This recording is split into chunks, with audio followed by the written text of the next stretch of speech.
JDU संसदीय board के अध्यक्ष उपेंद्र कुशवाहा ने कहा कि बीजेपी के लव-जिहाद के आरोपों को खारिज कर दिया है। उन्होंने कहा कि अगर कोई वयस्क अपनी मर्जी से किसी से शादी करता हो तो उसे लव-जिहाद कैसे कहा जा सकता है। फालतू की बातें हैं। भारतीय जनता पार्टी को कोई मुद्दा नहीं मिलता है और उनके खिलाफ जो मुद्दा है उन मुद्दों से जनता का ध्यान कैसे भटका दें, इसके लिए इस तरह की बात आती है। अदरवाइज स्पेसिफिक कहीं कोई घटना उस तरह की अगर हुई है कि जबरदस्ती किसी के साथ किसी ने किया तो वहां ठीक है, प्रशासन अपना काम करता है। लेकिन अगर किसी के साथ कोई जबरदस्ती नहीं है तो अपनी मर्जी से कोई कहीं शादी करे, इससे क्या फर्क पड़ता है भाई।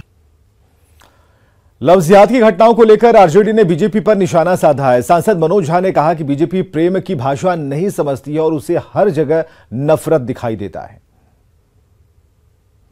बीजेपी के साथ दिक्कत क्या है ना कि वो लव नाम की चीज ही नहीं समझते। जिस पार्टी का काम घृणा होना, परोसना।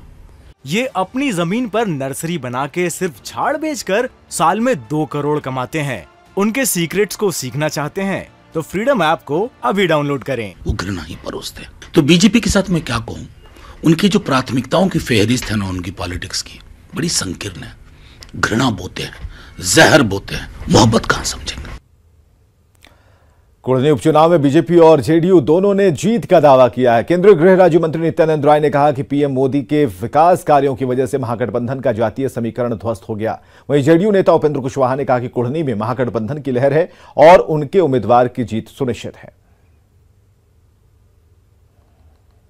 प्रधानमंत्री जी का नाम और काम गांव-गांव तक है, जन-जन तक है।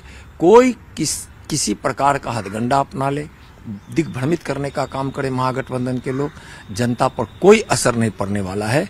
वहां इतनी अच्छी योजना जो प्रधानमंत्री जी की चलती है, जो उनके भगीरथ प्रयास से पूरे देश के जन-जन तक पहुंच रहा है, कुढ़नी विधानसभा के जन-जन तक पहुंचा है और लोग उसको स्वीकार कर रहे हैं, किसी बहकावे में आने वाले नहीं है।